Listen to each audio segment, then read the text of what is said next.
Na sisi siku zote tunaamini kwamba kiongozi, unapowaza tu kwamba nataka kuwa kiongozi, lazima akili yako ikwambie kuwa kiongozi maana yake kuwa mtumishi wa wenzako. Kuwa kiongozi sio kutafuta kuwa bwana mkubwa, sio kutafuta kuwa mnyanyasaji. Kiongozi anapaswa kutafuta kuwa mtumishi wa wenzake. Kama huna moyo wa kutumikia wenzako, basi huna wito wa uongozi.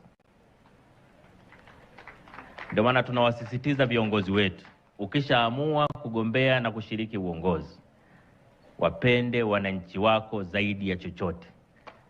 Kuwa tayari kuwatumikia wakati wote. Daima simamia maendeleo yao na mafanikio yao. Wananchi wako wakuone wewe ndio mtetezi wao wakati wote. Na hivi ndivyo alivyokuwa Jenista Joakim Mhagama.